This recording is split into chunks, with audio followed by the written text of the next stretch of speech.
Hell's Angel got a call from the hospital. She's fighting for her life and begs to see you.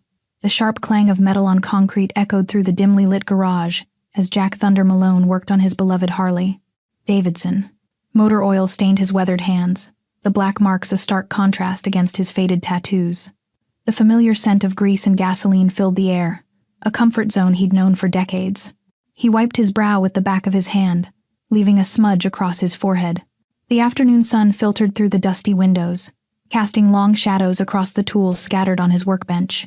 At 62, his joints weren't as forgiving as they used to be, but working on bikes kept him connected to the life he'd known for so long.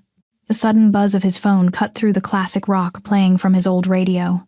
Jack glanced at the device sitting on his workbench, its screen lighting up with an unfamiliar number. Something about the area code made him pause. It was local, but not one he recognized. Usually, he'd let unknown numbers go straight to voicemail, but something made him reach for the phone. His calloused thumb hovered over the screen. The hospital's name flashed across the top, making his heart skip a beat. In his line of work, hospital calls usually meant bad news about old riding buddies who'd taken their last curve too fast. Yeah? His voice came out gruffer than intended, a habit from years of maintaining his tough exterior. Is this Jack Malone? The voice was professional, feminine. Speaking. He set down his wrench, wiping his hands on the red shop rag hanging from his back pocket. Mr. Malone, I'm calling from Mercy General Hospital. The nurse paused, and in that brief silence, Jack's mind raced through a list of his brothers who might be in trouble. I'm calling about Sarah Mitchell. Before you continue listening, please let me know where in the world are you watching from today. Now back to the story. The name hit him like a physical blow. His free hand gripped the edge of the workbench, knuckles turning white. Sarah, a name he hadn't heard spoken aloud in 30 years, though it had echoed in his thoughts more times than he cared to admit. Sarah? His voice cracked slightly, and he cleared his throat. What about her? She's been admitted to our intensive care unit, Mr. Malone. Her condition is critical. The nurse's voice softened. She specifically asked for you. Jack's legs felt weak.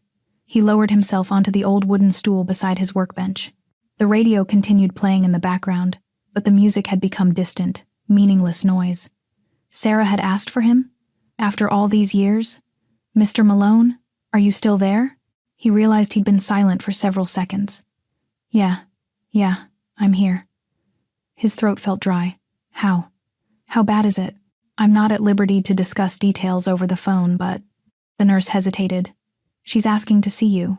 She was. Quite insistent. Jack stared at the half-assembled motorcycle before him, its parts scattered across the concrete floor. The last time he'd seen Sarah, they'd both been young, full of fire and dreams. Now here was this voice telling him she was critical, wanting to see him after 3 decades of silence. Mr. Malone? His chest felt tight. Part of him wanted to hang up, to pretend this call never happened. It would be easier that way. But Sarah's face flashed in his mind. Her smile, the way her eyes used to light up when she laughed. He struggled to form words, his usual confidence nowhere to be found. I don't know if I should. She doesn't have much time, Mr. Malone, the nurse said gently. Whatever history you two might have, she needs to see you now. Jack sat there frozen, the phone pressed to his ear, his world suddenly turned upside down by a single phone call. The phone slipped from Jack's hand, clattering onto the workbench. He stared at nothing in particular, his mind racing back 30 years to a summer evening when he first met Sarah outside Pete's Diner on 4th Street. She'd been wearing a blue dress that made her eyes sparkle, her dark hair falling in waves around her shoulders. He remembered how she didn't flinch when he pulled up on his Harley, leather-clad and intimidating. Instead, she'd smiled, that radiant, fearless smile that had changed his world forever. You gonna sit there looking scary all night? Or are you gonna buy me a coffee? She'd asked, shocking him with her boldness. Jack's weathered hands trembled as he reached for the shop rag. Those first few months had been like something out of a dream. Sarah hadn't cared about his reputation or his patches. She'd seen through the thunder persona to the man underneath. They'd spend hours riding along coastal roads, her arms wrapped tight around his waist, her laughter carried away by the wind. But the memory of their last night together hit him like a physical blow. The screaming match outside her apartment. The accusations. His brothers had warned him that someone from a rival club was targeting their loved ones. He'd pushed her away, thinking he was protecting her. He could still hear her voice, raw with emotion. "If you walk away now, don't you dare come back." He'd walked away. Jack stood up slowly, his joints protesting. The setting sun cast long shadows across his garage floor as he moved toward the small bathroom in the corner. The face that stared back at him from the spotted mirror was a far cry from the young man Sarah had known. Deep lines marked his face now, his once black hair more salt than pepper. His eyes, though, they still held that same pain from 30 years ago. "Damn it, Sarah," he whispered to his reflection. "Why now?" He splashed cold water on his face, trying to clear his head. The thought of seeing her again after all these years made his stomach churn. What would she think of him now? What would he say to her? Moving to his bedroom, Jack pulled his riding gear from the closet. The leather vest still fit, though a bit tighter than before. His fingers traced the patches, some faded, others newer, each telling its own story of the life he'd lived without her. He slipped it on over his clean black t-shirt, the familiar weight settling on his shoulders. His riding boots stood by the door, well worn but still sturdy. As he laced them up, memories continued to flood back. The way Sarah used to tease him about his biker boy boots, the sound of her laugh, the smell of her perfume, the way she'd curl into him on cold nights, trusting him completely despite knowing what he was. Jack grabbed his keys from the hook by the door, each step feeling heavier than the last. The decision to go to the hospital wasn't really a decision at all. He knew he had to go, even if every instinct told him to run the other way. 30 years was a long time to carry regret, and now Sarah was asking for him. The weight of those lost years pressed down on him as he stood in his doorway, keys in hand. Whatever waited for him at that hospital would change everything. He could feel it in his bones. But he owed her this much, at least. He owed her everything. The fluorescent lights hummed overhead as Jack walked down the sterile hospital corridor. Each step echoed against the polished floors, matching the thundering of his heart. Room 312. The numbers on the door seemed to mock him with their finality. He hesitated, his calloused hand hovering over the door handle. Through the small window, he could see the medical equipment, their screens displaying a dance of numbers and lines he didn't understand. A nurse passed by, offering him an encouraging smile. "She's been waiting for you," she said softly. Jack nodded, unable to find his voice.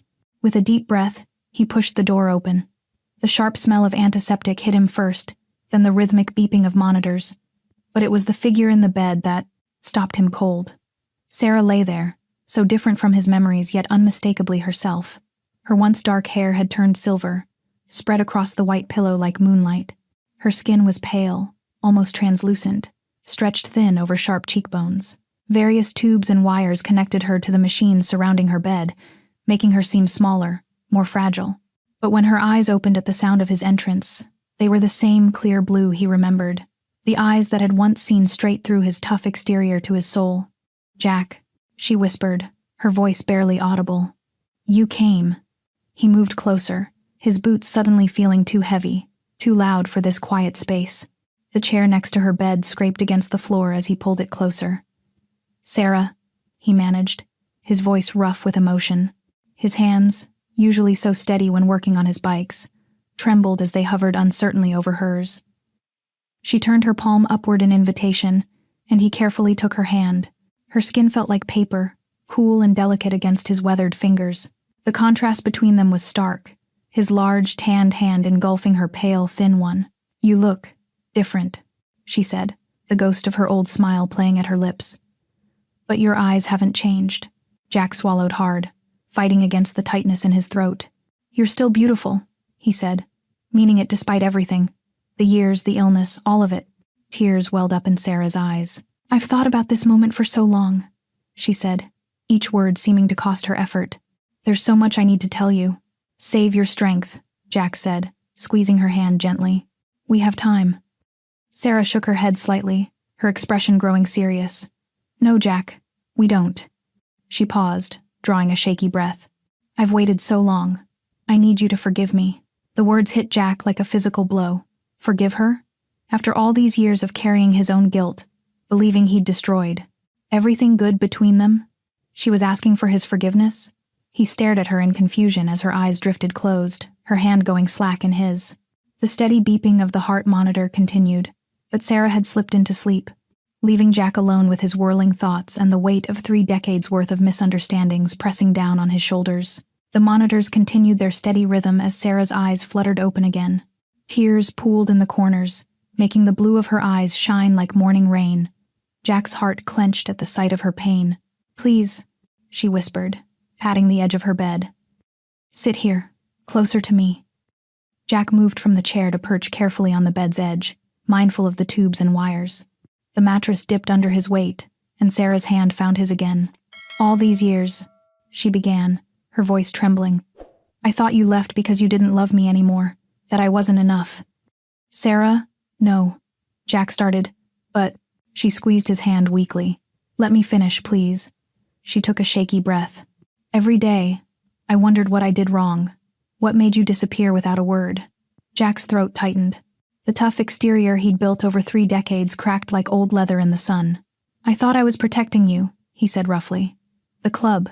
Things were getting dangerous. When Tommy got shot, and they threatened to come after our families." He shook his head, remembering the fear that had driven him away. "I couldn't risk them hurting you."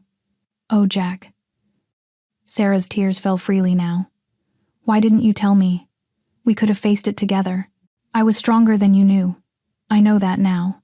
His voice was heavy with regret. "I was young and stupid. Thought I knew what was best for everyone." He ran his free hand over his face, feeling the rough stubble beneath his palm. "I've carried that mistake every day since." Sarah's breathing grew more labored, and she closed her eyes for a moment, gathering strength. When she opened them again, there was a new intensity in her gaze. "There's something else, Jack. Something I should have told you back then." She paused, her fingers tightening around his. "When you left, I was pregnant." The world seemed to tilt beneath Jack. His ears rang, drowning out the beeping monitors. "What?"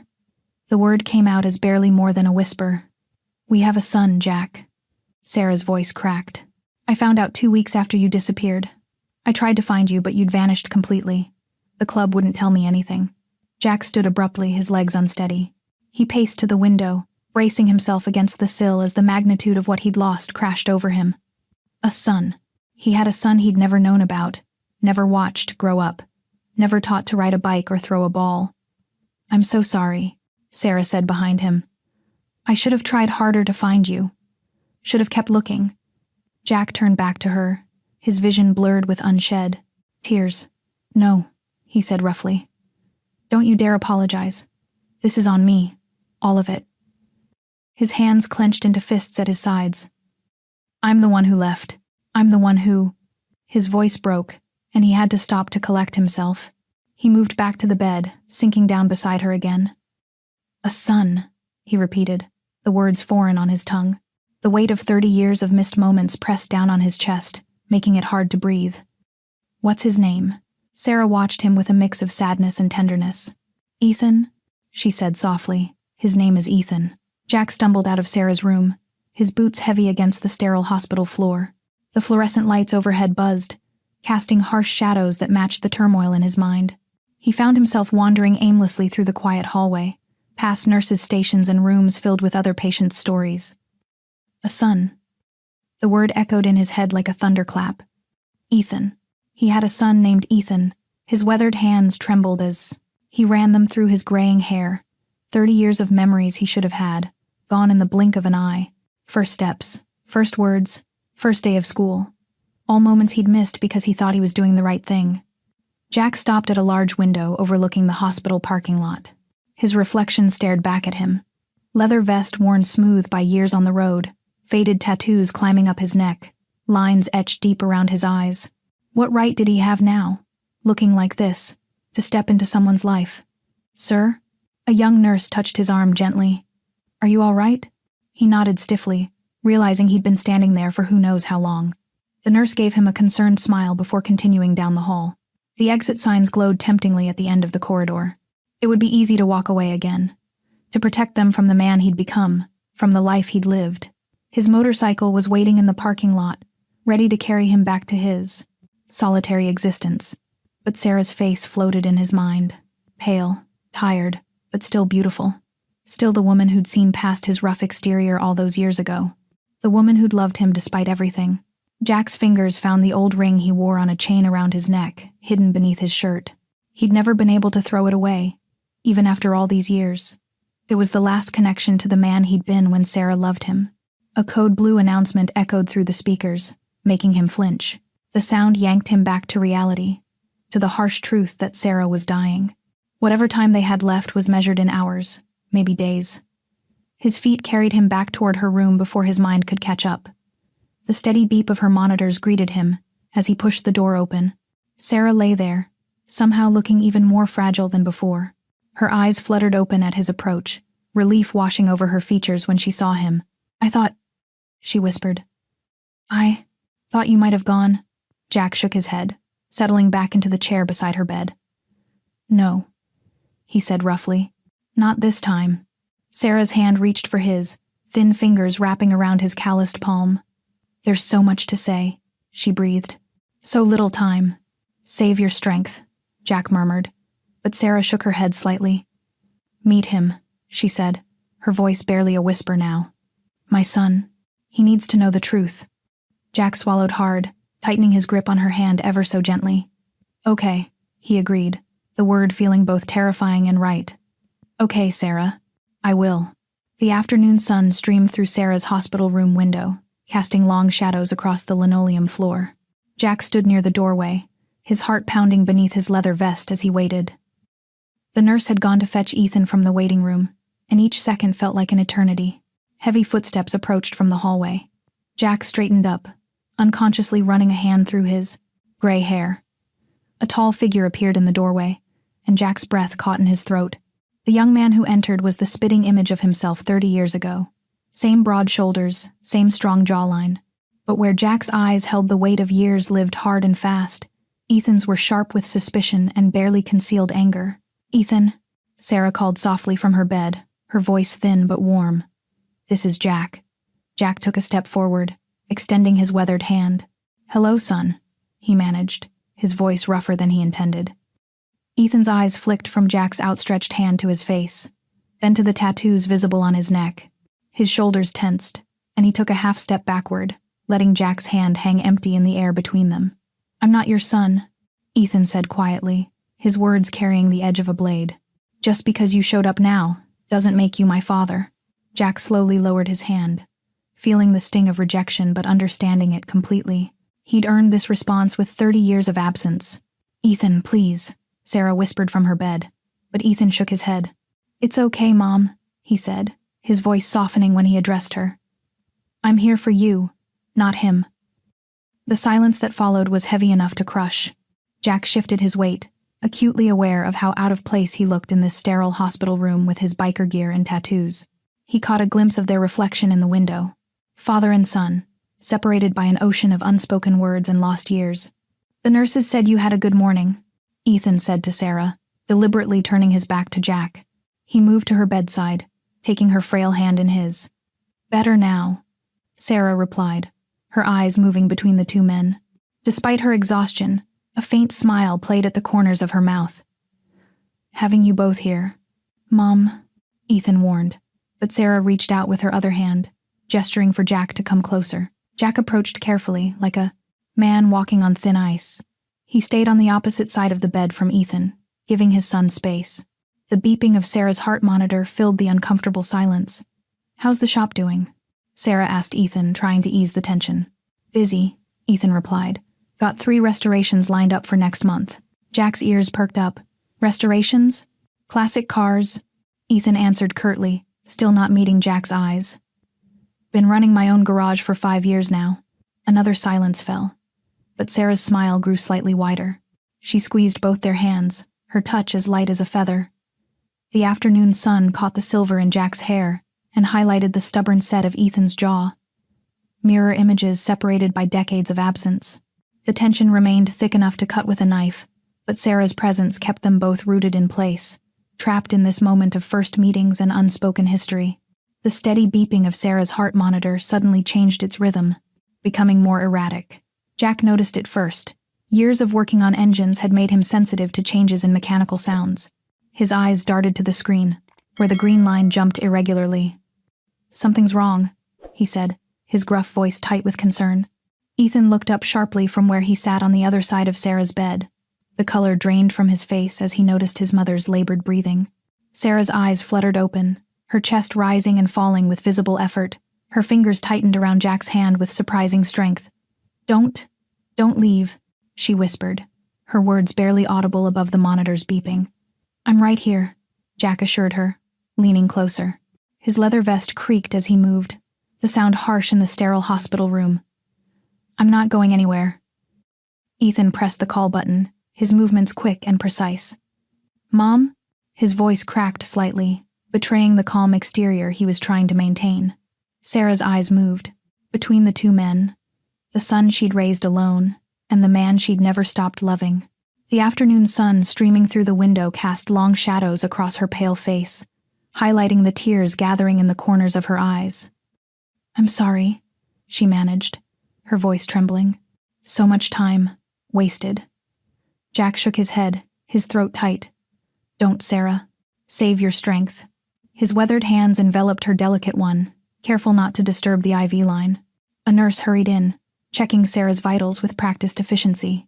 "Her blood pressure's dropping," she announced, reaching for the phone to page the doctor. Sarah seemed oblivious to the activity around her, her focus entirely on Jack and Ethan. "Should have told you both sooner," she whispered. Her free hand reached for Ethan, who took it immediately, his knuckles white with tension. The room filled with medical staff, their voices overlapping as they worked around the three of them. Someone adjusted Sarah's oxygen, while another checked her medication. "Mrs. Walker needs rest," one of the nurses said firmly, but Sarah shook her head weakly. "Please," she said, her grip tightening on Jack's hand. Just a moment more. Jack felt the weight of 30 years of regret pressing down on him.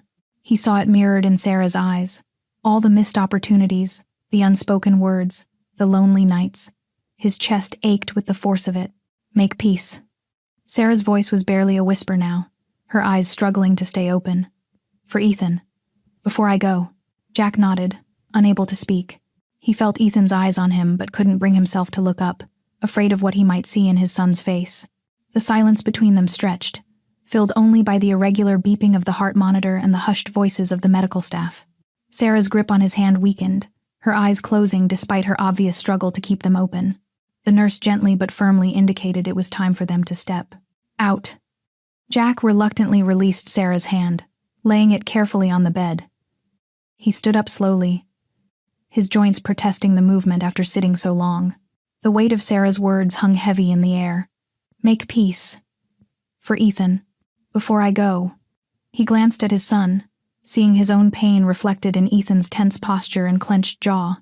The challenge ahead seemed impossible. How could he bridge a gulf 30 years wide? But he'd made a promise to Sarah, and this time, he intended to keep it. The morning sun cast long shadows through the hospital windows as Jack made his way down the now familiar corridor. His boots echoed against the polished floor, drawing a few curious glances from the nurses. The leather of his vest creaked as he walked, a sound that felt out of place in the sterile environment. The chair where Ethan had sat yesterday was empty. Jack paused in the doorway, his heart sinking. He'd hoped to find his son here, maybe have a chance to talk. Instead, Sarah lay, alone, looking smaller and more fragile than ever beneath the white hospital sheets.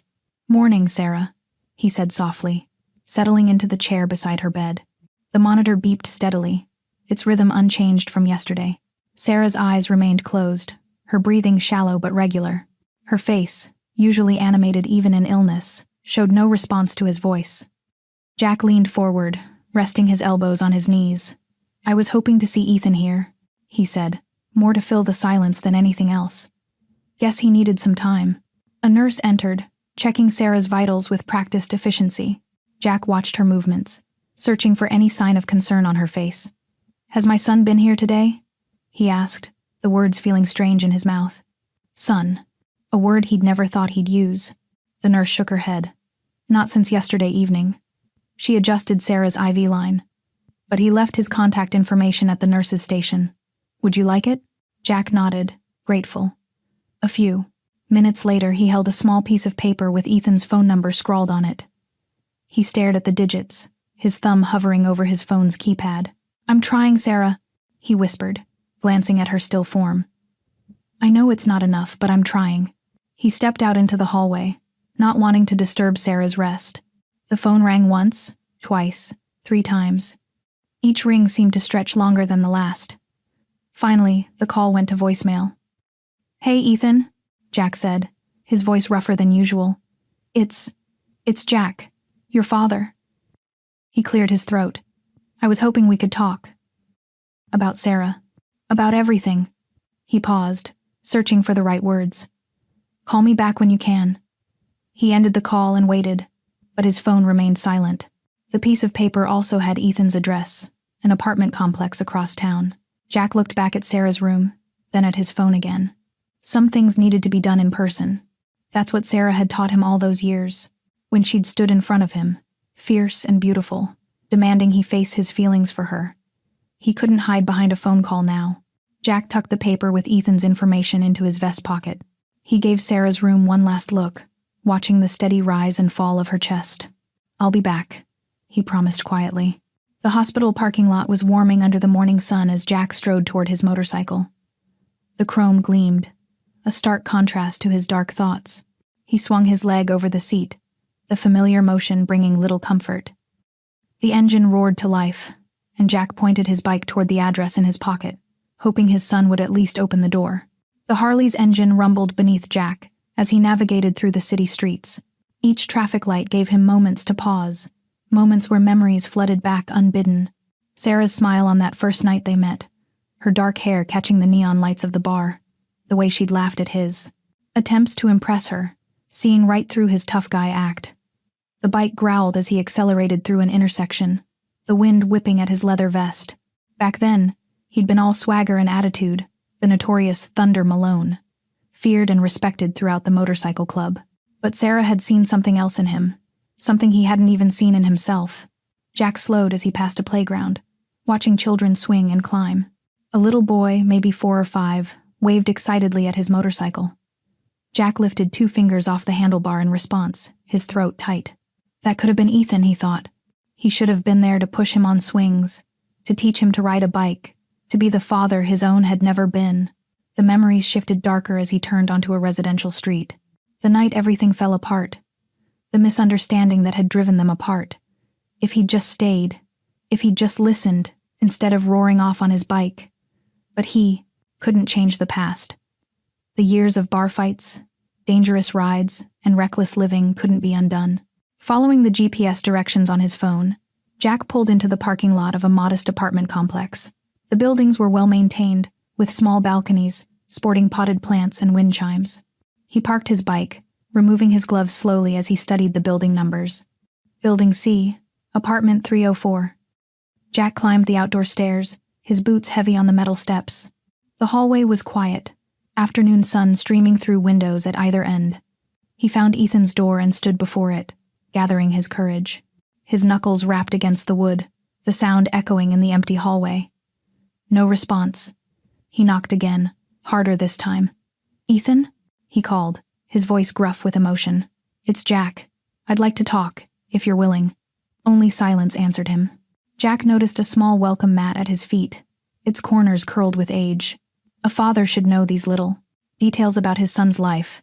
Did Ethan like motorcycles? Did he inherit Sarah's love of reading? Was he married? Had kids of his own? Jack pulled out his wallet and found an old receipt.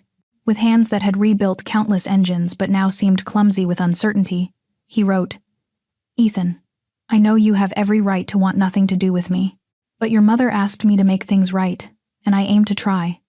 I'll be at Mike's Diner on 5th Street tomorrow at noon if you want to talk. No pressure, no expectations."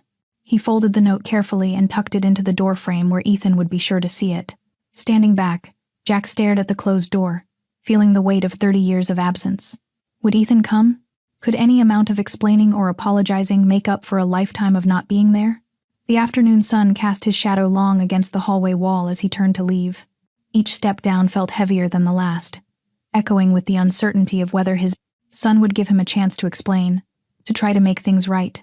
The phone buzzed in Jack's pocket as he worked on his bike, the same way it had when the hospital first called. This time, when he saw the unknown number, his heart skipped a beat. "Hello?"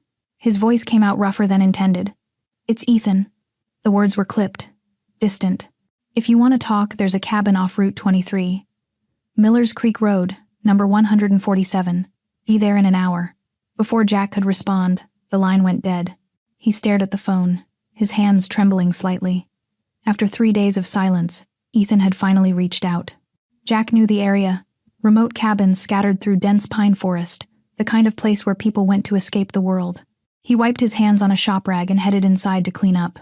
The ride out of town gave him too much time to think. The forest pressed in on both sides of the narrow road, branches creating shifting patterns of light and shadow on the asphalt. Harley's engine echoed off the trees, a sound that usually brought him comfort, but now only heightened his nerves. What would he say to Ethan? How could he explain 30 years of absence? The truth seemed inadequate. That he'd left town thinking Sarah had moved on. That he'd never known about the child she carried. His hands tightened on the handlebars as shame washed over him. He should have fought harder to stay, should have seen through his own anger and hurt.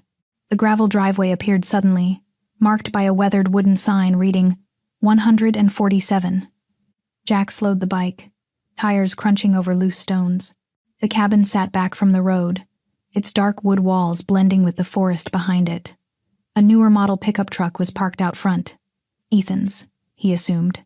Jack killed the engine and sat for a moment, listening to the tick of cooling metal and the whisper of wind through pine needles. The cabin's windows revealed nothing, their glass reflecting the afternoon sun like mirrors. His boots felt heavy as he walked to the door. The porch boards creaked under his weight, each step bringing him closer to a confrontation 30 years in the making. Jack raised his fist to knock, but before his knuckles could touch the wood, the door swung open. Ethan stood in the doorway, his frame filling it completely. In the direct sunlight, Jack could see more of himself in his son's features, the same strong jaw, the same set to his shoulders. But Ethan's eyes were cold, distant, holding none of Sarah's warmth. They stood in silence, the weight of unspoken words hanging between them like storm clouds. Finally, Ethan spoke, his voice tight with controlled emotion.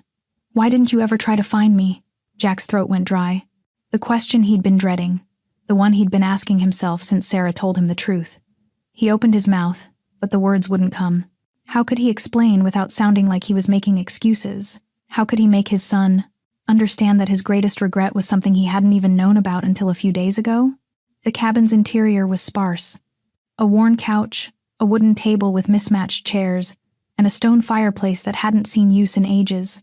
Ethan gestured stiffly toward one of the chairs, then sat across from Jack, keeping the table between them like a barrier. Jack's weathered hands rested on the table's scratched surface. He noticed how his tattoos, faded with time, seemed to tell their own story of the years that had passed.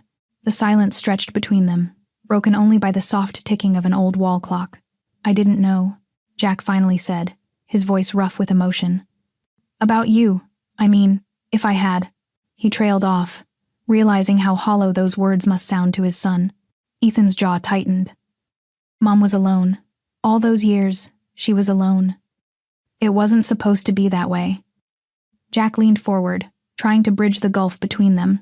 "Your mother and I, we were young, stupid. I was running with the angels thinking I was invincible. Sarah," his voice softened at her name. "Sarah was the only good thing in my life back then. What happened?" Ethan's question came out sharp, demanding. Jack's mind drifted back to that rainy night 3 decades ago. There was a fight at Jimmy's bar. Some locals started trouble with the club. It got ugly. Sarah's brother got caught in the middle. He wasn't even involved, just happened to be there. He ended up in the hospital. Ethan's eyes narrowed. "Did you put him there?" "No," Jack said firmly. "But I was there. I could have stopped it, should have done more. After that night, Sarah's family wanted nothing to do with me. They told her I was dangerous, that I'd end up destroying her life." He swallowed hard. Maybe they were right. "So you just left?" The accusation in Ethan's voice was clear. "Sarah stopped taking my calls. Her family said she wanted nothing to do with me anymore. I thought..." Jack's voice cracked. "I thought she'd made her choice. I was too proud, too angry to fight it. I hit the road with the club, tried to forget her. But she was pregnant," Ethan said, his words like ice. "She needed you. She never told me. God help me, Ethan, I didn't know. If I had..." Jack's hands clenched into fists. "I would have been there. Nothing would have kept me away. But you weren't there. Ethan stood up abruptly, his chair scraping against the floor. You weren't there when she worked 2 jobs to keep a roof over our heads. You weren't there when I broke my arm in 3rd grade, or when I graduated high school, or when I had my own kid. Jack felt each absence like a physical blow. You're right. I wasn't there. I can't change that, no matter how much I want to. Do you know what it's like? Ethan's voice rose. Growing up, wondering why your father didn't want you? Watching other kids with their dads at Little League games, making up stories about where mine was. Ethan, please. No. Ethan cut him off, moving toward the door. I don't want to hear any more excuses. Maybe you didn't know about me then, but Mom's dying now, and you've had days to try to make this right. It's too late. The door slammed behind Ethan, leaving Jack alone in the cabin's dim interior. Through the window, he watched his son stride to his truck, each step taking him further away. The truck's engine roared to life, gravel crunching under its tires as Ethan drove away. Jack sat motionless at the table, the weight of 30 years of mistakes pressing down on him. The clock on the wall kept ticking, marking each moment that slipped away, each chance at reconciliation that seemed to be fading like the afternoon light outside the cabin windows. The cabin walls seemed to close in around Jack as the sun began to set, casting long shadows across the wooden floor. He hadn't moved from his chair since Ethan left, his mind lost in a maze of memories and regrets. His fingers traced the faded skull tattoo on his forearm, a reminder of his early days with the Angels. Back then, the club had been everything to him. The brotherhood, the freedom of the open road, the rush of living by their own rules. He'd worn his cuts like armor. Thunder Malone, the man who feared nothing and no one. Until Sarah. She'd seen through his tough exterior that first night at Jimmy's bar. While others saw a dangerous biker, she'd looked at him with curiosity rather than fear. Her green eyes had held his gaze, challenging and gentle all at once. That night, they'd talked until closing time. About books, dreams, and the stars visible from her father's farm. Jack's throat tightened as he remembered their first year together. Sarah had softened his edges, shown him a different kind of life was possible. He'd started thinking about leaving the club, about building something real with her. But then came that bloody night at Jimmy's, and everything fell apart. I should have fought harder, he whispered to the empty room. The truth of it sat heavy in his chest. He'd let his pride win, convinced himself that Sarah's silence meant she'd chosen her family over him. Instead of pushing past the barriers her family had put up, he'd retreated into the familiar embrace of the club. The years that followed blurred together, endless highways, bar fights, and the hollow comfort of brotherhood. But Sarah's memory had never left him. He'd catch glimpses of her in unexpected places, in the laugh of a waitress at some roadside diner, in the way sunlight caught someone's hair just right. And now there was Ethan. Jack pulled out his wallet, removing the small photo Sarah had given him at the hospital. His son's face stared back at him, serious and guarded. The resemblance was undeniable. The same strong jaw, the same stubborn set to his shoulders. 30 years, Jack muttered, studying the photo. 30 years of baseball games missed, of scraped knees unbandaged, of father-son, talks never shared. 30 years of Ethan wondering why he wasn't good enough for his father to stick around. The familiar anger rose in Jack's chest, but this time it was directed inward. He'd spent decades building walls around himself, protecting himself from the pain of losing Sarah. In doing so, he'd missed out on watching his own son grow up. Jack stood up suddenly, his chair scraping against the floor.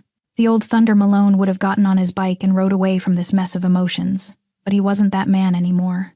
Sarah's illness, Ethan's anger, they had cracked something open inside him that couldn't be closed again. Looking around the cabin one last time, Jack made his decision. He couldn't change the past. Couldn't be there for Ethan's first steps, or his graduation, or the birth of his child. But he could be here now. He could show his son that people can change, that it's never too late to try to make things right. He pulled his leather jacket on, feeling its familiar weight settle on his shoulders. The sun had almost disappeared behind the trees, but Jack knew exactly what he needed to do. He would find Ethan again, and this time, he wouldn't let his son walk away. Even if it took years, even if Ethan never fully forgave him, Jack would prove that he was ready to be the father he should have been all along. The evening sun cast long shadows across Riverside Park, as Jack spotted Ethan sitting alone on a bench near the water. His son's shoulders were hunched, his gaze fixed on the gentle ripples of the river. Jack's boots crunched on the gravel path as he approached, announcing his presence. Ethan didn't look up, but his jaw tightened. He didn't move away when Jack carefully sat down on the other end of the bench, leaving space between them. For a while, they just sat there, watching the water flow past. A family of ducks paddled nearby, the mother leading her ducklings in a neat row. The peaceful scene felt at odds with the tension hanging in the air. "I used to come here with Mom," Ethan finally said, his voice quiet but steady. "Every Sunday after church. She'd bring bread for the ducks, even though the signs say not to feed them." Jack's throat tightened. Another simple memory he'd missed out on. He looked down at his weathered hands, covered in the faded tattoos that told the story of his past life. "I was scared," Jack said finally, his voice rougher than usual. "Not of the responsibility, but of not being good enough. Your mother, she saw something in me that I couldn't see in myself back then." He paused, gathering his thoughts. A gentle breeze rustled through the trees above them. "The night everything fell apart, I let my pride do the talking. Your grandfather had made it clear I wasn't welcome in Sarah's life anymore. Instead of fighting harder, I ran. Went back to the only family I thought I had left. The Angels." Ethan remained silent, but Jack could see his hands gripping the edge of the bench. "I told myself Sarah was better off without me, that my life was too dangerous, too messy for someone like her." Jack's voice cracked slightly. "I never knew about you, Ethan. If I had." He trailed off, the weight of 3 decades of absence hanging between them. "But that's not an excuse," Jack continued, forcing himself to face the truth. "I should have been there, should have fought harder for your mother, should have been the father you deserved." A pair of joggers passed by, their conversation fading into the background.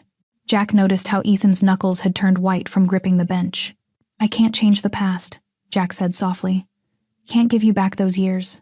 But I want you to know how sorry I am. For everything. For not being there when you took your first steps, or when you graduated, or when your own child was born. For letting my fears and pride keep me away from the 2 people who mattered most." Ethan finally turned to look at him, his eyes showing a mix of pain and uncertainty. Jack could see Sarah in his son's face.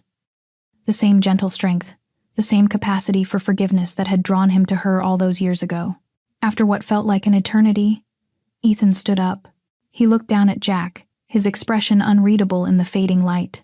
"I don't know if I can forgive you yet," he said quietly, then turned and walked away along the river path.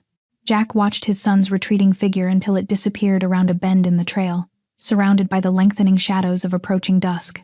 The hospital corridors felt colder than Jack remembered as he made his way back to Sarah's room. The familiar antiseptic smell hung heavy in the air, and the squeaking of his motorcycle boots against the polished floor echoed through the quiet hallway. His conversation with Ethan at the park still weighed heavily on his mind. A nurse rushed past him, her shoes making soft padding sounds against the floor. Something about her hurried pace made Jack's stomach tighten. As he approached Sarah's room, he noticed increased activity, medical staff moving in and out with purpose. "Doctor." Martinez stood outside Sarah's door, reviewing a chart. She looked up as Jack approached, her expression grave. "Mr. Malone, I'm glad you're here. We need to talk." Jack's heart dropped. He'd seen that look before. It was the same one the doctor had worn when his mother passed years ago. "How bad is it?" The doctor gestured to some chairs nearby. But Jack shook his head. He needed to hear it straight, standing on his own 2 feet. "Sarah's organs are starting to fail," Dr. Martinez said quietly. "The medication isn't working as effectively as we'd hoped. Her body is." She paused, choosing her words carefully. "Her body is shutting down. I don't expect her to last more than a few hours." The words hit Jack like a physical blow. He steadied himself against the wall, his leather jacket creaking with the movement. "A few hours?" he repeated, his voice hoarse. "She's been asking for you," the doctor added gently. "And her son." Jack nodded, thinking of Ethan walking away at the park. "I'll try to reach him." Inside Sarah's room, the beeping of monitors seemed louder than before. The afternoon sun filtered through the half-drawn blinds, casting striped shadows across the bed. Sarah looked smaller than ever, her skin nearly as white as the hospital sheets. Her eyes fluttered open as Jack approached. Despite her weakness, she managed a smile that brought back a flood of memories. Summer picnics, motorcycle rides at sunset, stolen kisses behind her father's garage. "Jack," she whispered, her voice barely audible over the medical equipment. "You came back." "Of course I did." He pulled the chair closer to her bed, his movements careful and measured. Her hand lay on top of the blanket, and he gently took it in his. Her skin felt paper thin, but her grip was surprisingly firm. "Ethan?" she asked, her eyes searching his face. "I saw him," Jack said softly. "We talked. He's trying to understand." He didn't mention their son's departure or his uncertainty about forgiveness. Sarah didn't need that burden now. Tears welled up in her eyes, catching the sunlight. Her smile, though weak, held all the warmth and love he remembered from their youth. It was a pleading smile, one that asked him to keep trying with Ethan, to not give up even when things seemed impossible. Jack leaned closer, his thumb gently stroking the back of her hand. The steady beeping of the heart monitor marked the passing seconds as they sat together, sharing the kind of silence that only comes from decades of unspoken words finally finding their peace. Sarah's eyes stayed fixed on his face, those tears still shining, that smile still holding all her hopes and dreams for the future she wouldn't see, a future where perhaps their son could find room in his heart for the father he never knew. Jack stepped out of Sarah's room to get some coffee when he saw him. Ethan stood at the end of the hallway, his tall frame casting a long shadow in the fluorescent light. Their eyes met, and for a moment, neither moved. Jack's coffee cup felt heavy in his hand as Ethan approached. The younger man's face was a storm of emotions: anger, uncertainty, and something else that looked like curiosity. "How is she?" Ethan asked, his voice rough. "Not good." Jack gestured to some chairs in a quiet corner of the waiting area. "Doctor says." He couldn't finish the sentence. Ethan nodded, understanding what wasn't said. They sat down, keeping an awkward distance between them. The plastic chairs squeaked under their weight. "I've been thinking about what you said at the park," Ethan began, staring at his hands. "About not knowing about me. About Mom never telling you." Jack set his coffee down on a small table. "I would have been there, Ethan, if I'd known." "Would you?" Ethan's head snapped up, his eyes blazing. "You were with the angels, living wild, breaking laws. What kind of father would you have been?" The words stung, but Jack didn't flinch. "A bad one, probably. At first." He ran a hand through his gray hair.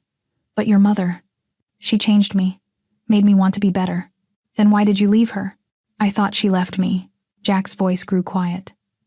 "There was a misunderstanding. Pride got in the way. We were both too stubborn to talk it out."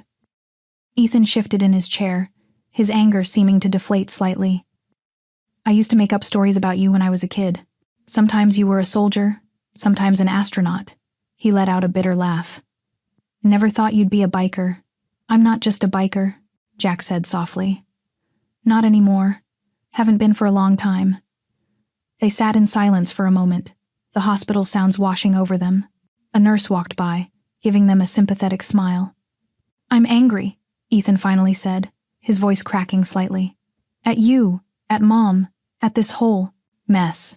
You have every right to be, but..." Ethan hesitated, picking at a loose thread on his jacket. "I'm also curious. About who you are. About where I come from." Jack's heart quickened. He turned to face his son fully. "We could start over," he offered carefully. "Not as father and son right away. That's too much to ask. But maybe as two people getting to know each other. How would that even work? Coffee once a week. You ask whatever you want to know about me, about my life. No pressure, no expectations." Jack leaned forward slightly.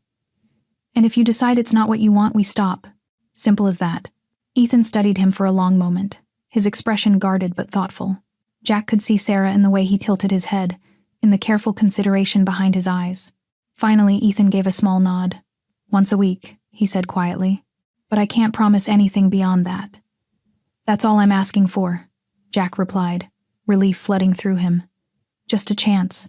The steady beeping of machines filled Sarah's hospital room as Jack and Ethan settled into chairs on either side of her bed. She lay still, her chest rising and falling in shallow breaths, her eyes closed. The afternoon sun filtered through thin curtains, casting a soft glow across her pale face. Jack leaned back in his chair, his leather jacket creaking. "You know, my old man wasn't around much either," he said quietly, breaking the silence. "When he was home, it was mostly to drink and yell."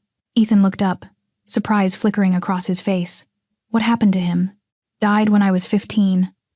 Liver gave out." Jack's fingers drummed against his knee. I promised myself I'd never be like him. Funny how life works out sometimes. Ended up being worse, not being there at all. Sarah's monitors beeped steadily as Ethan shifted in his chair. Growing up, I used to watch other kids with their dads at baseball games or school events. His voice was low, almost a whisper. Mom tried her best to fill that gap, but it wasn't the same, Jack finished, understanding in his eyes. No, it wasn't. Ethan's fingers traced patterns on the hospital blanket. I'd make up these stories about where you were, what you were doing. Sometimes I'd tell myself you were some kind of hero on a secret mission. Jack's throat tightened. Instead, you got a washed-up biker. Mom never said anything bad about you, Ethan continued, surprising Jack. When I'd ask, she'd just get this sad look in her eyes. Said you were someone who lived life by his own rules. She was always too kind, Jack murmured, looking at Sarah's peaceful face. Even when I didn't deserve it. I used to be so angry, Ethan admitted. Not just at you, but at everything. Got into fights at school. Gave Mom a hard time. Principal once said I had authority issues. He let out a quiet laugh. Guess that runs in the family. Jack smiled slightly. Yeah, seems like it does. Sarah stirred slightly, her eyes fluttering open. Her hand moved weakly across the blanket, reaching out. Jack and Ethan both leaned forward, each taking one of her hands. Her skin felt paper-thin and cool to the touch. You know what I remember most about those days without a dad? Ethan asked, his voice soft. The Father's Day cards I made in school. I'd bring them home and put them in this box under my bed. Never threw them away. Jack's chest ached at the image.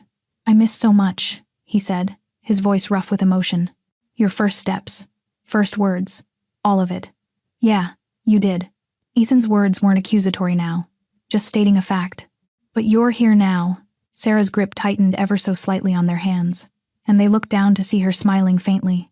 Her eyes, though tired, held a spark of joy as she watched her son and his father finally talking, finally beginning to understand each other. The evening shadows stretched across Sarah's hospital room as Jack and Ethan maintained their vigil. The rhythmic beeping of machines had become a familiar backdrop to their shared silence. Sarah's breathing was shallow now, each rise and fall of her chest barely visible beneath the thin hospital blanket. Jack watched her face, noting how peaceful she looked despite everything. His weathered hands, marked with years of motorcycle grease and hard living, held her delicate fingers with gentle care. On the other side of the bed, Ethan mirrored his position, his young face etched with worry. She always loved watching the sunset, Ethan said softly, glancing toward the window where orange light painted the sky. Every evening, she'd sit on our front porch with a cup of tea, just watching the colors change. Jack nodded, a lump forming in his throat. She used to do that back when. He paused, swallowing hard. When we were together. Said it reminded her that every day brings something beautiful, no matter how tough things get.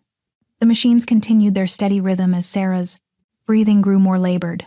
A nurse came in to check her vitals, adjusting medications with practiced efficiency before leaving them alone again. I remember this one time, Ethan continued, his voice barely above a whisper. When I was about 12, I was having a really rough day at school. Some kids were giving me trouble. He squeezed his mother's hand gently. She sat with me on that porch, and we watched the sunset together. Didn't say much, just sat there. Somehow, it made everything better. Jack felt a familiar ache in his chest. These were the moments he'd missed, the quiet times, the simple comfort of being there for his son. He watched as Ethan tenderly adjusted Sarah's blanket, noting how his hands shook slightly. Sarah's breathing changed, becoming more irregular. The beeping of the heart monitor slowed, each pause between beats stretching longer than the last. Jack and Ethan exchanged worried glances across the bed. Mom? Ethan's voice cracked slightly. Sarah's eyes fluttered open briefly, a faint smile touching her lips. Her gaze moved from Ethan to Jack, then back again. Though she couldn't speak, her expression held all the love and peace she'd ever wanted to convey. The room grew quieter, save for the steadily slowing beeps of the monitor. Jack felt Sarah's hand grow lighter in his grip, as if she were already floating away. Ethan leaned forward, pressing a gentle kiss to her forehead. I love you, Mom, he whispered, his voice thick with emotion. Jack watched as Sarah's chest rose and fell one final time, like a gentle sigh. The monitor's steady rhythm faded to a single, continuous tone. In that moment, the room felt both incredibly empty and somehow full of memories, of love, of everything Sarah had been to them both. Ethan's shoulders shook silently as he continued holding his mother's hand. Jack reached across the bed, placing his free hand on his son's shoulder. They sat there together as the last rays of sunset painted the room in soft gold, sharing in their loss and in the quiet knowledge that they still had each other. The fluorescent lights buzzed softly overhead in the hospital corridor, casting harsh shadows across Jack and Ethan's faces. They stood side by side, both leaning against the wall outside Sarah's room, as hospital staff moved quietly in and out, preparing for what came next. The weight of their loss hung heavy in the air between them. Jack ran a hand through his graying hair, his leather jacket creaking with the movement. His eyes were red-rimmed but dry.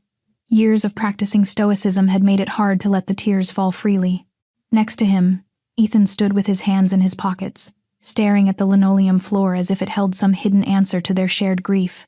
A nurse approached them with paperwork, forms that needed signing, decisions that needed making.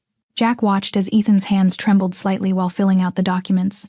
Without thinking, he reached out and steadied the clipboard, holding it firm while Ethan wrote. Their eyes met briefly, a silent acknowledgement passing between them. "Thanks," Ethan mumbled, his voice rough from holding back tears. The corridor grew quieter as the night shift settled in. The usual bustling activity of the hospital seemed muted, as if the world itself was giving them space to process their loss. A janitor pushed his cart past them, nodding respectfully as he went by. Jack cleared his throat. "You know," he began, his voice low and gravelly, "your mother was the strongest person I ever knew." He paused, choosing his words carefully. "Even at the end, she was thinking of us both." Ethan nodded slowly, folding the completed paperwork and holding it tight. "She never gave up on anything," he said. "Or anyone." His words carried a weight that Jack felt in his chest. They watched as an orderly wheeled some equipment past them. The squeak of the wheels echoed down the corridor, a reminder of the stark reality of Karade, their surroundings. Jack shifted his weight, feeling the familiar discomfort of his boots on the hard floor. "I've been thinking," Jack said, turning slightly to face his son, "about the funeral arrangements." He noticed how Ethan's shoulders tensed at the word but pressed on. "I'd like to help, if you'll let me. Not just with the costs, but—" He trailed off, uncertain how to express what he really wanted to say. Ethan looked up, meeting his father's gaze.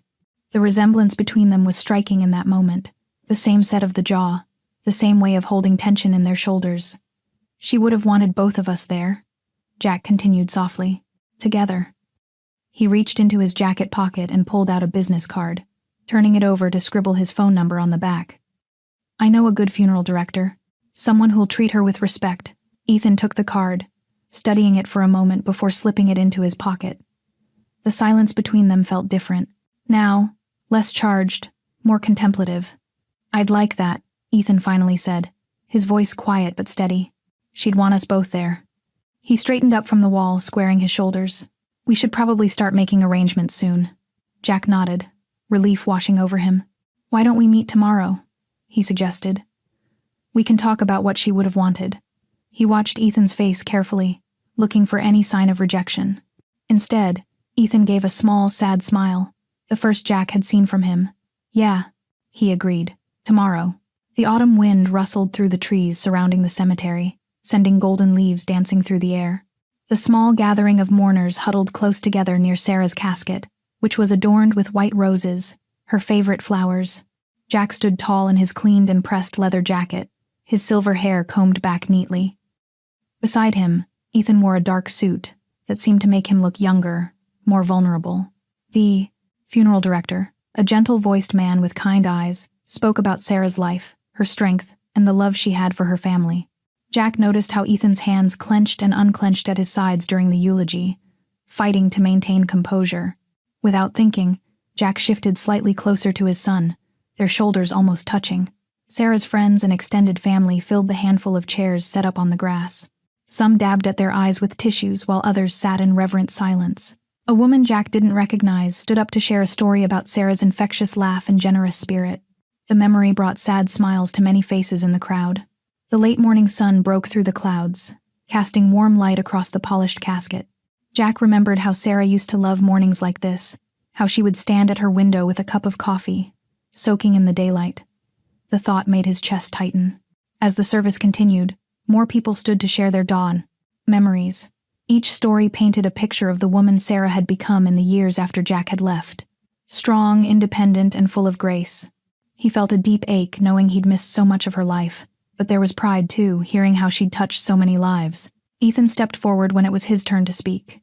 His voice wavered at first, but grew stronger as he talked about his mother's unwavering love, her guidance, and her strength through difficult times. Jack watched his son with a mixture of sorrow and admiration, seeing pieces of Sarah in the way Ethan carried himself, in the gentle way he spoke about her. The funeral director invited everyone to place their roses on the casket. One by one, the mourners stepped forward, each touch of a flower, a final goodbye. Jack and Ethan waited until last, approaching the casket together. They each held a white rose, their steps measured and synchronized without trying. Ethan placed his rose first, his hand lingering on the smooth wood of the casket. Jack followed, laying his flower next to his son's. They stood there for a moment, father and son united in their grief, as the wind continued to stir the leaves around them. As the other mourners began to drift away, Ethan turned to Jack. His eyes were red-rimmed but dry, much like his father's. "Thank you," he said quietly, "for being here today." The words carried more weight than their simplicity suggested. Jack nodded, understanding all that remained unspoken between them. They stood together in the cemetery, watching as the last of the guests made their way to their cars. The sun had fully emerged now, warming their shoulders as they shared this moment of both loss and possibility. The silence between them was comfortable for the first time since they'd met. Their shared grief had created a bridge, tentative but real, spanning the years of absence that had separated them. They stayed there, standing shoulder to shoulder, each lost in their own thoughts, but somehow together in their sadness. The small diner on the corner of Pine and Madison had been there forever, its neon sign flickering against the evening sky. Jack sat across from Ethan in a worn leather booth, the vinyl creaking as they settled in. The smell of coffee and grilled onions filled the air, mixing with the familiar scent of old wood and decades of memories made by others. "Your mother used to love this place," Jack said, running his weathered hand over the scratched tabletop. "She always ordered the same thing, chocolate shake and cheese fries." Ethan's eyes lit up with recognition. "She kept that tradition. Every Friday when I was growing up, we'd get shakes and fries. I never knew this was where it started." The waitress, her gray hair pulled back in a neat bun, approached their table with a pot of coffee. She filled their cups without asking, the steam rising between them like a gentle barrier. Jack wrapped his hands around the warm mug, his silver rings, clicking against the ceramic. "You've got her smile," Jack said softly, noticing how Ethan's face had brightened at the memory. "The way it starts in your eyes before it reaches your mouth." Ethan ducked his head, stirring cream into his coffee. "Mom used to say I had your stubborn chin." He touched his jaw unconsciously. "And your height." They ordered, both choosing burgers and fries, and chocolate shakes in Sarah's honor. As they waited for their food, Jack shared stories about meeting Sarah, about their first date at this very diner, about how she'd throw her head back when she really laughed. Ethan leaned forward, drinking in these new pieces of his mother's history. "She never talked much about those days," Ethan admitted, fiddling with his napkin. "But sometimes I'd catch her looking at old photographs, smiling to herself." Their food arrived, hot and fragrant. Jack watched as Ethan dunked a fry in his shake, just like Sarah used to do. The similarity made his throat tight. "Tell me about your work," Jack said, taking a bite of his burger. "Your mom mentioned you run your own business?" Ethan nodded, his face lighting up. "Auto restoration. I specialize in classic cars." He hesitated, then added with a slight grin. "Motorcycles too, sometimes." Jack chuckled, a deep, warm sound that seemed to surprise them both. "Must run in the blood. I've been working on bikes since before you were born." The conversation flowed easier after that, technical talk about engines and restoration projects bridging the gap between them. They shared stories of difficult clients and impossible repairs, their laughter becoming more frequent and natural. As they talked, Jack noticed how Ethan gestured with his hands when he was excited, just like he did, how they both had the same habit of running their fingers through their hair when thinking. Small similarities that spoke of their shared blood, despite all the years apart.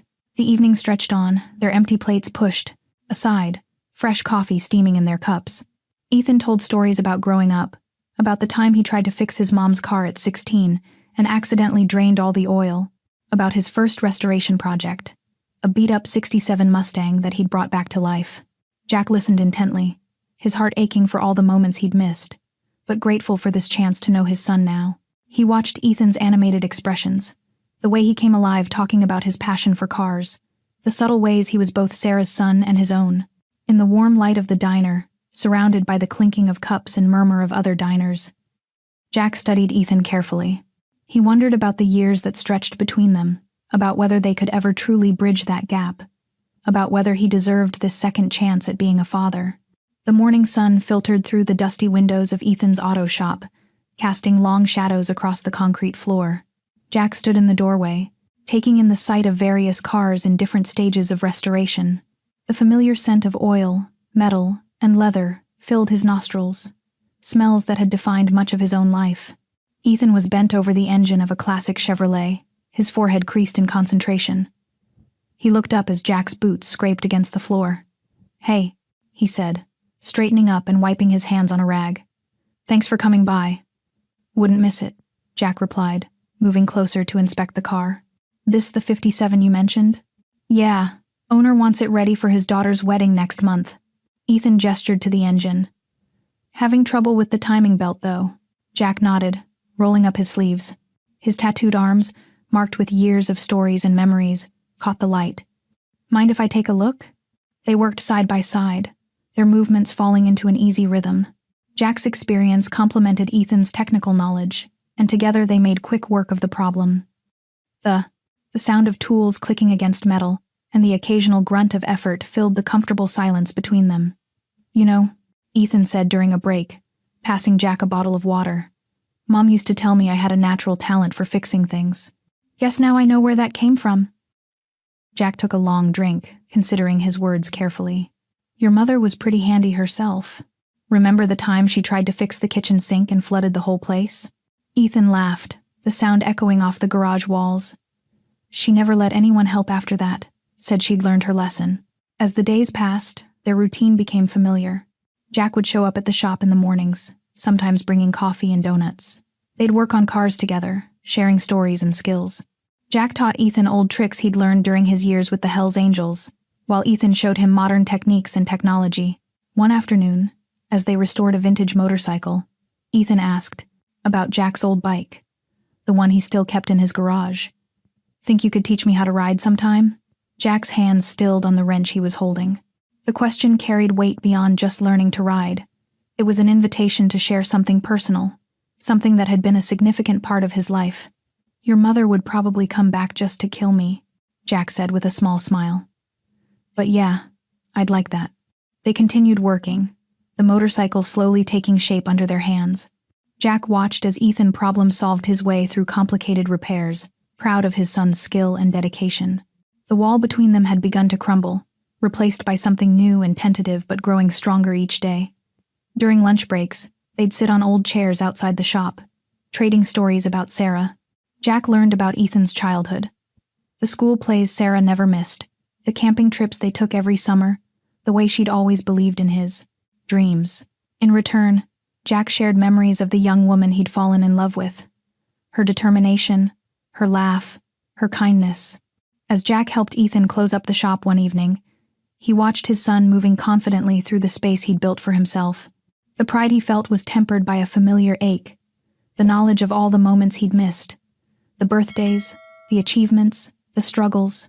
But here they were now, finding their way toward something new, something that couldn't replace the past but could build a bridge to the future. Jack paced back and forth in his living room, running his hand through his silver hair. He'd spent the morning cleaning his house, trying to make it more kid-friendly. The skull-themed decorations and old motorcycle parts that usually adorned his shelves were now tucked away in boxes. In their place, he'd set out bowls of candy and some old board games he'd found at the local store. His hands shook slightly as he adjusted the throw pillows. On his worn leather couch for the 10th time, Ethan was bringing his kids over today, Jack's grandchildren. The thought still felt foreign in his mind, like trying to speak a new language. Through the window, he spotted Ethan's SUV pulling into the driveway. Jack's heart hammered in his chest as he watched his son help two small children out of their car seats. The little girl looked about 6, with dark pigtails bouncing as she hopped out. The boy seemed younger, maybe 4, clutching a toy truck in his small hands. Jack took a deep breath and opened the front door. Ethan gave him a reassuring nod as he approached with the children. "Dad," he said, the words still new between them, "I'd like you to meet Emma and Lucas." Emma stood half hidden behind her father's leg, peering up at Jack with curious eyes. Lucas, however, marched right up to the porch steps, holding up his truck. "Do you like cars?" he asked boldly. Jack knelt down, careful not to tower over the boy. "I sure do, buddy. I've got a motorcycle in my garage. Would you like to see it?" Lucas's eyes widened, and he nodded enthusiastically. Emma's curiosity seemed to get the better of her shyness, and she stepped forward. "Is it scary loud?" she asked. "Not when it's sleeping in the garage," Jack replied with a gentle smile. "But when it wakes up, it roars like a lion." Both children giggled, and some of the tension in Jack's shoulders eased. He led them inside, where Emma immediately spotted the candy bowls. She looked at her father for permission before taking a piece. "Grandpa," Lucas said, testing out the word, "Daddy says you fix things too." The word grandpa hit Jack like a physical force, warming something deep in his chest. He glanced at Ethan, who was watching the interaction with a soft expression. "That's right," Jack answered. "Your daddy and I work on cars together. Can you fix my truck?" Lucas held up his toy, showing a wheel that had come loose. "It's broken." "Well now, let's take a look at that." Jack sat cross-legged on the floor, his leather jacket creaking as he moved. Emma joined them, unwrapping her candy as she watched Jack examine the toy. As he worked on the small repair, using tools from his kitchen drawer, Jack felt Emma's small hand touch one of his tattoos. "What's that picture?" she asked, pointing to the eagle on his forearm. "That's a symbol of freedom," he explained, his gruff voice softening. "I got it a long time ago." "It's pretty," she decided, tracing the outline with her finger. Jack finished fixing the truck and handed it back to Lucas, who immediately started running it along the floor with engine noises. Emma sat next to Jack, asking about each tattoo, making up stories about what they might mean. Looking at these small faces that somehow held traces of Sarah, of Ethan, and even of himself, Jack felt an unexpected peace settle over him. These children didn't see his rough past or his mistakes. They just saw their grandpa, a man who could fix toys and tell stories about pictures on his skin. Jack and Ethan sat on the front porch after the kids had gone home. The evening sun cast long shadows across the yard, and a gentle breeze carried the scent of autumn leaves. 2 cups of coffee sat between them, steam rising in the cooling air. "They're good kids," Jack said softly, his weathered hands wrapped around his mug. "You've done well with them, Ethan." Ethan nodded, a small smile playing at the corners of his mouth. "Thanks. Emma reminds me of Mom sometimes. She's got that same gentle way about her." The mention of Sarah hung in the air between them. Jack shifted in his chair, the wood creaking beneath him. "Your mother was the kindest person I ever knew. I failed her. Failed you both. Dad." Ethan started, then paused, still getting used to the word. "We can't change what happened." "No, we can't." Jack set his coffee down and turned to face his son. His eyes, usually hard and guarded, were soft with emotion. "But I need you to know how sorry I am, for not being there. For all the birthdays, the school plays, the scraped knees I should have helped with." Ethan's jaw tightened, old pain flickering across his face. "I used to make up stories about you, you know? When the other kids talked about their dads. Sometimes you were a sailor, sometimes an astronaut." He gave a short, bitter laugh. "Never thought you'd turn out to be a hell's angel." "I wasn't proud of a lot of things I did back then," Jack admitted. "But loving your mother? That was the one thing I got right. I messed it up. Let my pride and anger get the better of me." They sat in silence for a moment, the weight of decades pressing down on them. A car passed by on the street, its headlights sweeping across the porch. "I spent so many years being angry," Ethan said finally. "At you, at Mom for not telling me sooner, at myself for caring so much about a father I'd never met." He took a deep breath. "But seeing you with Emma and Lucas today, I saw something different, something real." Jack's throat tightened. "I know I don't deserve your forgiveness, son, but I'm asking for it anyway. Not just for my sake, but for those kids in there, for the family we could be." Ethan was quiet for a long moment, staring out at the darkening sky. When he finally spoke, his voice was steady. "I forgive you, Dad. It won't fix everything overnight, and there's still a lot of hurt to work through, but I forgive you." The words hit Jack like a physical force, making his chest tight. He reached out hesitantly and placed his hand on Ethan's shoulder. This time, Ethan didn't pull away. "Thank you," Jack whispered, his voice rough with emotion. "I promise you, Ethan. I'll spend the rest of my life trying to be worthy of that forgiveness." Ethan nodded, and for the first time since they'd met, the tension between them truly began to ease. They sat together in comfortable silence, watching the stars appear one by one in the evening sky. Jack felt something shift inside him, like a weight he'd carried for 30 years was finally beginning to lift. It wasn't perfect, and they both knew there would be difficult days ahead, but it was a start. The aroma of roasted chicken and fresh bread filled Ethan's dining room. Jack sat at the table, watching in quiet amazement as his grandchildren, Emma and Lucas, playfully argued over who would get the last dinner roll. "But I'm older," Emma declared, her chin lifted in an expression that reminded Jack so much of Sarah it made his heart ache. Lucas, barely 7, crossed his arms. "Dad always says age doesn't matter. Only when it comes to dessert," Ethan chimed in, winking at Jack as he cut the roll in half, settling the dispute with practiced ease. "There you go. Equal shares for both of you." Jack couldn't help but smile at the simple solution. He remembered how Sarah used to handle conflicts the same way, with quiet wisdom and a gentle touch. The memory didn't hurt as much anymore. Instead, it felt warm, like a comfortable blanket on a cold day. "Grandpa Jack," Emma said, pulling him from his thoughts. "Dad told us you fix motorcycles. Can you teach me how engines work?" "Emma's obsessed with anything mechanical," Ethan explained, passing the gravy boat across the table. "Takes after her old man, I guess." "Well," Jack said, his voice gruff with emotion, "I'd be happy to show you the basics. Maybe we could start with something simple this weekend." He glanced at Ethan for approval, still conscious of boundaries. Ethan nodded, and Emma's face lit up. "Really? That would be awesome." "Me too," Lucas piped up, not wanting to be left out. "I want to learn too." "Of course, buddy," Jack said, reaching over to ruffle the boy's hair. "There's always room for another mechanic in the family." The conversation flowed easily after that, filling the room with warmth and laughter. They talked about school, about Ethan's, business, about Emma's upcoming science fair project. Jack found himself sharing stories too, the good ones, about cross-country rides and beautiful sunsets, carefully edited for young ears. Between bites of perfectly roasted chicken and homemade mashed potatoes, Jack watched his son, his grown son, being a father. He saw how Ethan listened intently to Lucas's rambling story about a playground adventure, how he helped Emma cut her chicken into manageable pieces without making a fuss about it, how he kept the conversation flowing with gentle prompts and questions. "This is really good," Jack said, gesturing to his plate. "Sarah used to make chicken like this." Instead of the usual tension that came with mentioning Sarah's name, Ethan's face softened. "Mom taught me. She said everyone should know how to make at least one good meal." "She was right about that," Jack agreed, catching Ethan's eye across the table. They shared a moment of understanding, of shared love for the woman who had connected them. Emma suddenly giggled, pointing at her brother who had managed to get mashed potatoes on his nose.